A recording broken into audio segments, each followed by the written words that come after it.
The quiet didn't feel peaceful, it felt like something was about to break. I was sitting in the back row of that courtroom, hands folded in my lap like I'd practiced calm in a mirror, navy blazer, neutral face, breathing slow.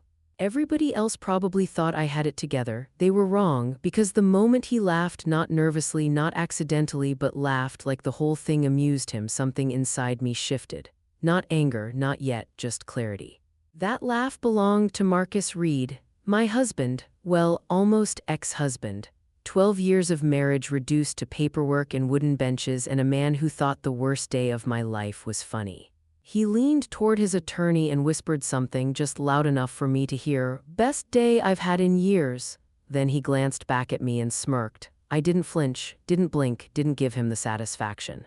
But I noticed everything. The way his suit fit just a little too well, the one I bought, the watch on his wrist, the anniversary gift from year 10, the confidence in his posture borrowed like most things he carried. And sitting 2 rows behind him, a woman I had never introduced as my replacement. Short dress, perfect hair, phone in hand, scrolling, bored. She didn't even look at me. That hurt more than it should have. The judge hadn't spoken yet. The decision hadn't been read, but Marcus already believed he'd won. That was his favorite mistake. Because this story didn't start in a courtroom. It started years ago in a cramped apartment with bad lighting and unpaid bills stacked like silent accusations. It started with a woman who worked too much, slept too little, and believed love meant building something together. That woman was me. Back then I thought loyalty was enough, that effort mattered. That if you poured into someone long enough, they'd eventually value the source. I didn't know some people don't drink to appreciate, they drink to take. The judge cleared her throat. Marcus finally stopped smiling. And for the first time that morning, he looked unsure, not scared, not yet, just confused, like a man realizing the joke might not land. I kept my eyes forward, because I wasn't there to fight, I wasn't there to beg. And I definitely wasn't there to remind him who I used to be. I was there to let the truth speak. And the truth had receipts. As the courtroom settled into silence, I felt something unexpected settle inside me too. Not revenge, not bitterness, relief, because no matter what happened next, I knew one thing with absolute certainty: he never knew who he married, and by the time he did, it would already be too late. Before Marcus ever learned how to say my name like it belonged to him, I already knew how to survive. I was raised on the east side of a city people only mentioned when something bad happened.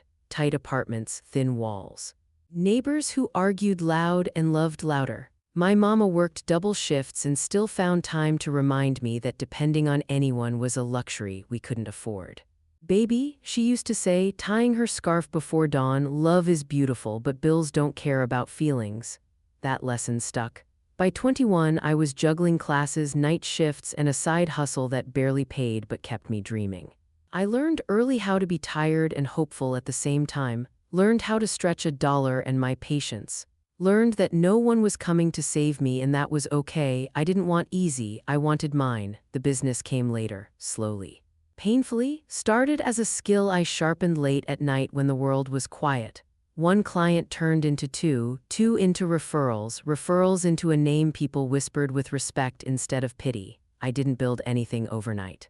I built it brick by brick while people slept. That's where I was in life when Marcus appeared. We met at a networking event I didn't even want to attend. I almost skipped it. Almost stayed home in sweats with takeout and reruns. But something told me to go, not destiny, just discipline. He stood out because he listened, not like most men who wait for their turn to speak. He asked questions, remembered details, laughed at the right moments.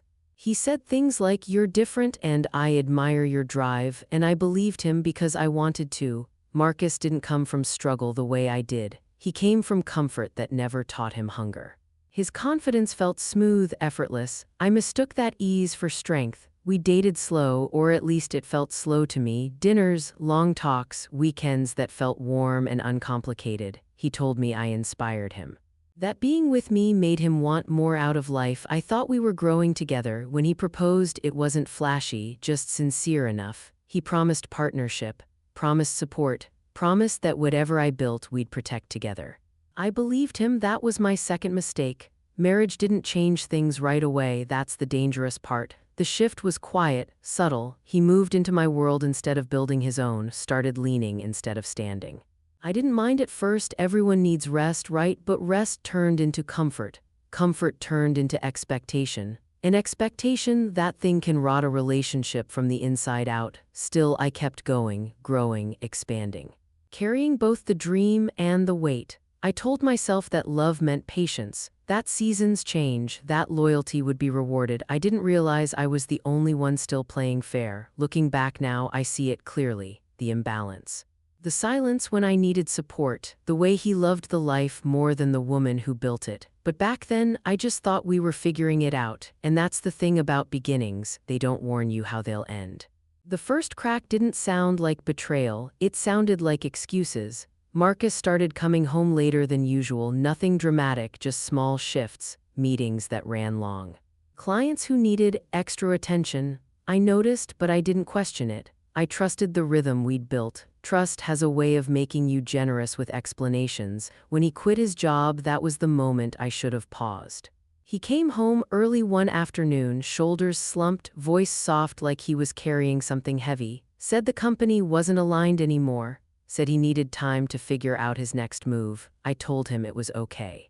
Told him we'd be fine, and we were, because I had already learned how to hold things together. I didn't say it out loud, but part of me felt proud. Proud that I could cover the bills without stress. Proud that my hard work gave us options. I thought this was what partnership looked like, one carrying more when the other needed it. So I made space. I opened doors. I brought him into my world. I gave him a role in the company. Not because he asked, but because I thought it would help him feel useful again. The title sounded impressive. The salary was generous. The expectations, light. At first he showed up, smiled, shook hands. Told people he was proud of me, like my success reflected well on him, but slowly his effort faded. He started missing meetings, delegating things he shouldn't have, taking credit for wins he had nothing to do with. I corrected him gently at first, then quietly, then not at all. I didn't want conflict. I told myself, pick your battles. What I didn't realize was that by avoiding the small battles, I was losing the war. There were moments, little ones, that made my stomach tighten. Comments he made in passing, jokes about how serious I was, how I lived at work, how I needed to relax more. Funny thing is, the life he enjoyed. That came from my seriousness, but I swallowed my irritation, smiled through it, told myself marriage meant compromise. The second crack came when I noticed he stopped asking questions. He didn't ask how my day went anymore. Didn't care about new contracts or late nights. He enjoyed the benefits, not the process. He liked the lifestyle, not the labor. Still, I stayed, because love had convinced me that effort could fix anything. Because I thought history mattered more than behavior. Because I believed that the man who once looked at me like I was extraordinary would eventually look again. I didn't know that while I was busy holding us together, he was slowly drifting somewhere else. I didn't know that loyalty to him had an expiration date, and I definitely didn't know that the silence between us wasn't peace, it was distance. And distance is where secrets learn how to breathe. The night everything shifted didn't announce itself. No slammed doors, no raised voices, no dramatic scene you'd expect when a life cracks open. It was quiet, too quiet. I came home early from a work trip I hadn't planned to shorten. The meeting wrapped faster than expected, and for once I thought I'd surprise him, pick up dinner, sit together, pretend we were still the couple people thought we were. The house lights were on when they shouldn't have been. That was the first thing I noticed. Marcus's car sat in the driveway, engine warm. He'd said he'd be out late. I remember standing there with the takeout bag in my hand, telling myself not to overthink it, but my body already knew. I stepped inside and heard the shower running upstairs. Steam curled down the hallway like a warning, then laughter, not loud, soft, female. I stopped breathing. For a second I waited for my mind to correct itself, to say you're tired. You imagined it, but the laugh came again, clear this time. Comfortable, familiar in a way that didn't belong to me. I didn't scream, didn't storm upstairs, didn't confront anyone. I turned around, walked back out, and sat in my car with the engine off. I sat there long enough for the food to get cold. That's when I realized something important about myself. I wasn't impulsive when I was hurt. I was strategic. I drove to my best friend's place without calling first. When she opened the door, one look at my face and she stepped aside without a word. I sat on her couch, hands folded the same way they'd later be in that courtroom.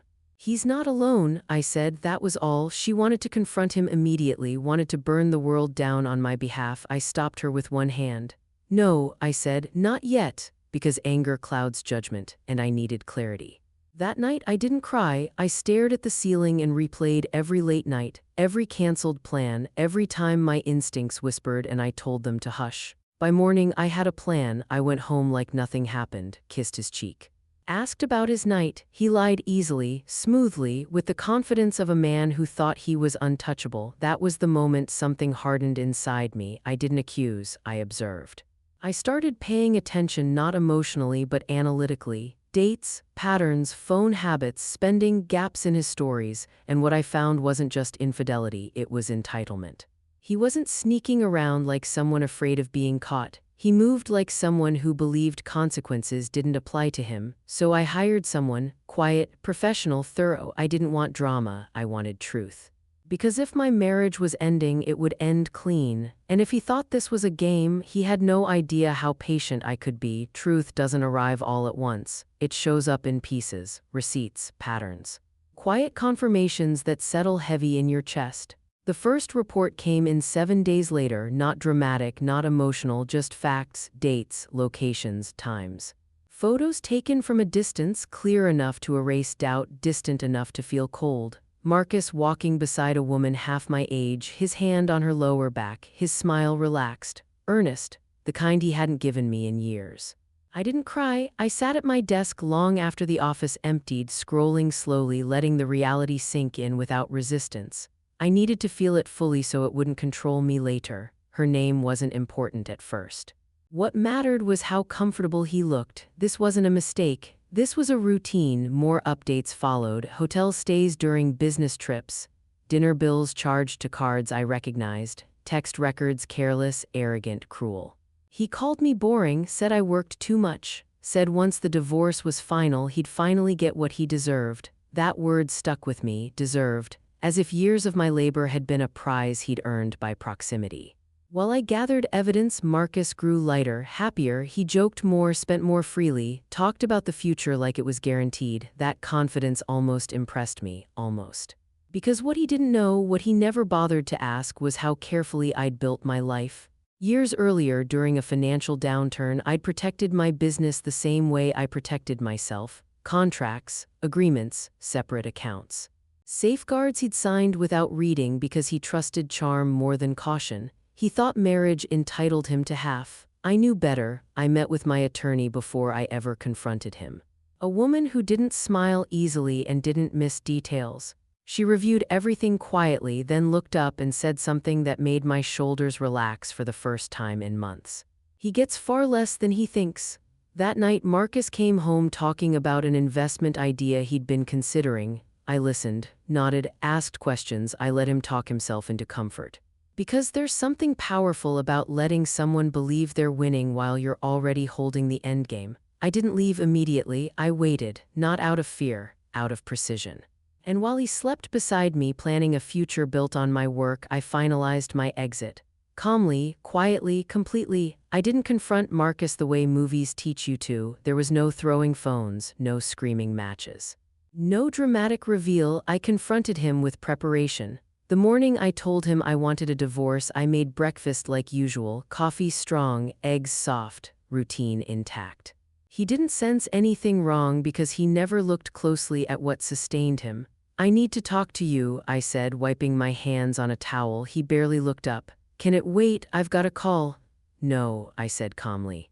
It can't. That made him pause. I didn't accuse him, didn't say her name, didn't mention the photos. I just said, I know. That was it. For half a second his face flickered, surprise, calculation, relief.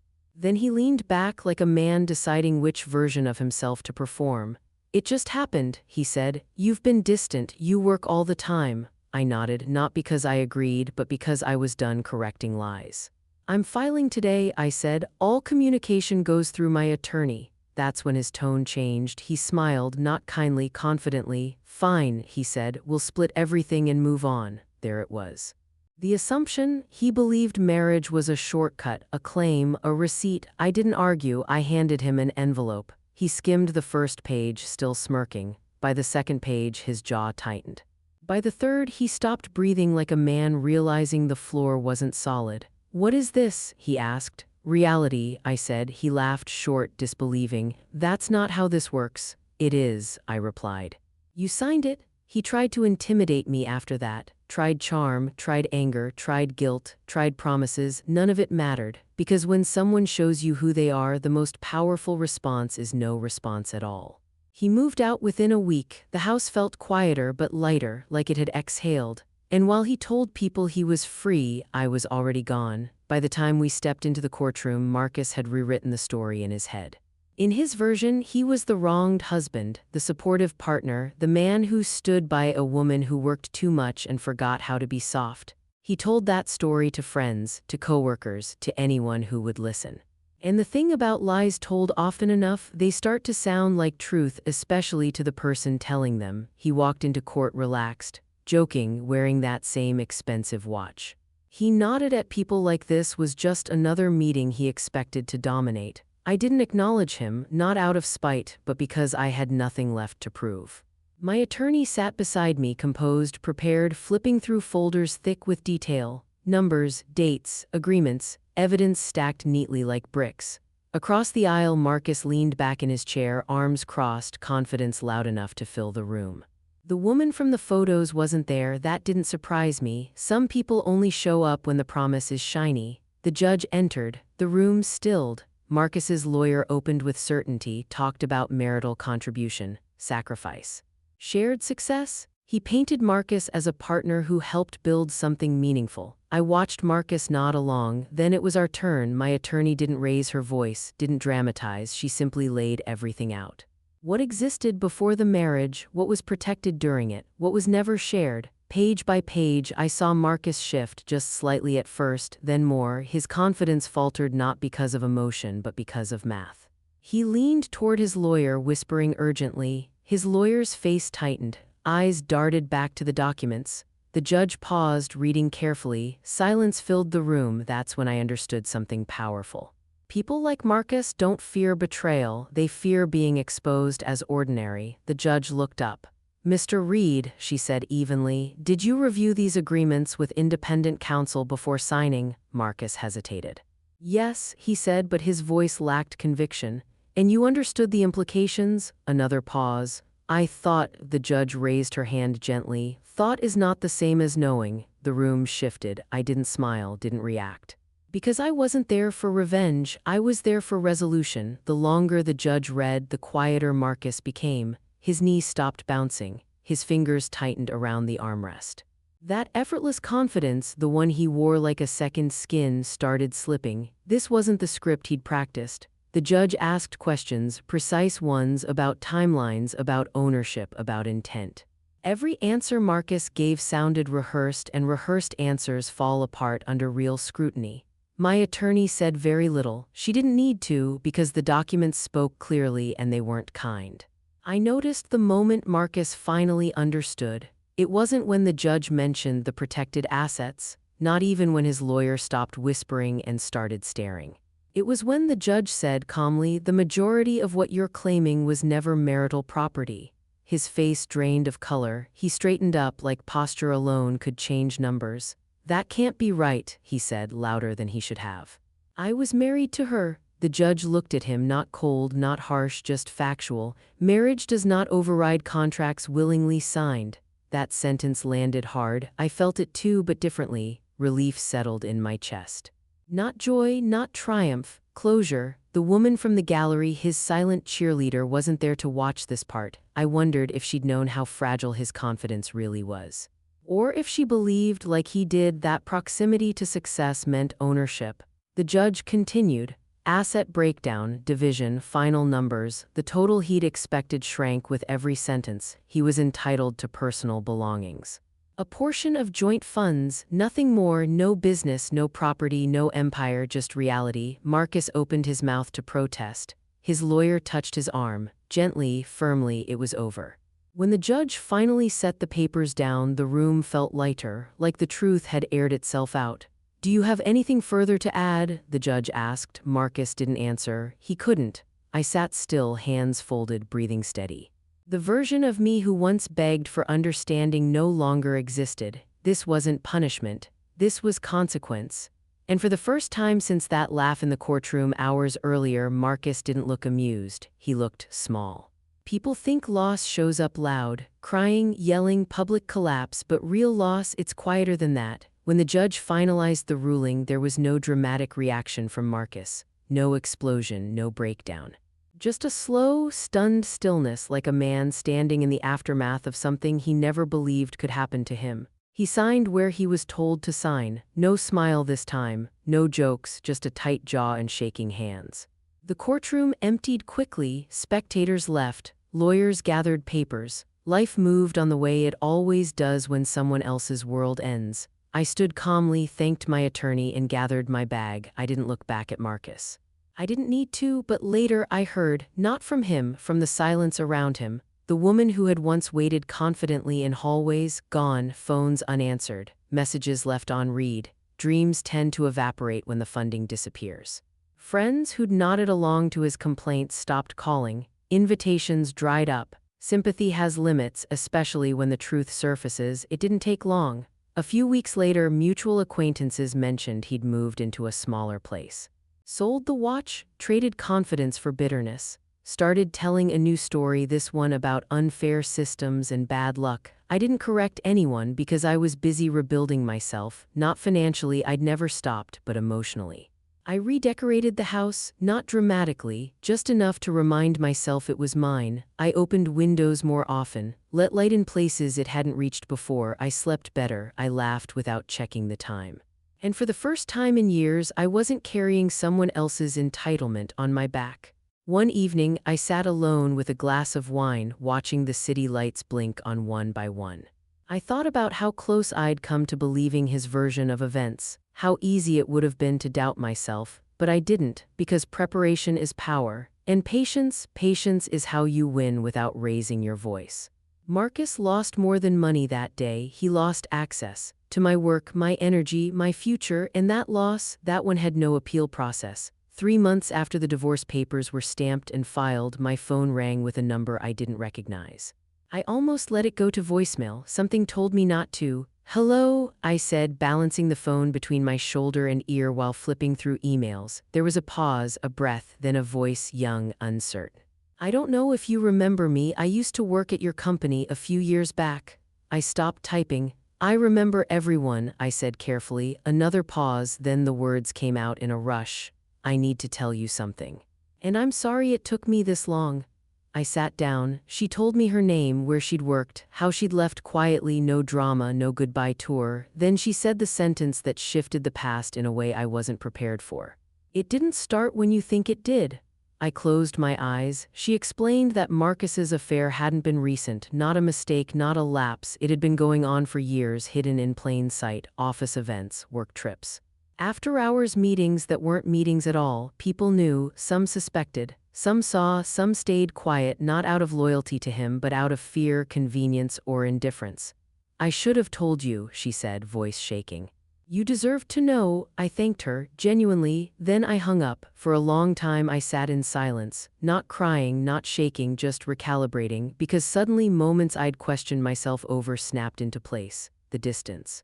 The impatience. The way he'd already emotionally left long before I discovered the truth. I didn't feel hurt the way I expected. I felt free, because doubt is heavier than truth, and now there was none left. Marcus hadn't changed.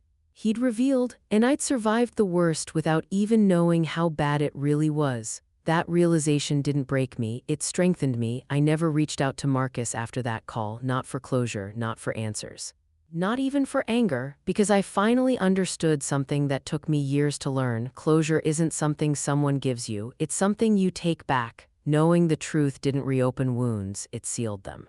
It confirmed that my instincts had always been right, that the loneliness I felt in my own marriage wasn't something I imagined, that I hadn't failed at love, I had outgrown a lie. Life didn't suddenly become perfect after the divorce. But it became honest. I learned what peace actually feels like. Quiet mornings without tension, decisions made without negotiation, laughter that didn't feel like performance. I rebuilt slowly, not because I was broken, but because I was deliberate. I poured my energy into my work, but I didn't hide there anymore. I made time for friendships I'd neglected. I traveled alone and discovered I liked my own company. I learned how to sit with silence without feeling abandoned by it, and something unexpected happened. I started trusting myself again. Not the version of me that compromised too much, but the woman who had always known how to survive. The woman who protected herself without cruelty. The woman who chose dignity over drama. I didn't win because Marcus lost.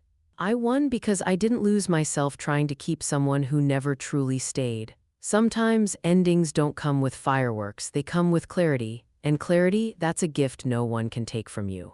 I don't tell this story for sympathy. I tell it because somewhere someone is questioning their worth, wondering if loyalty will ever be enough, afraid that walking away means failure. It doesn't.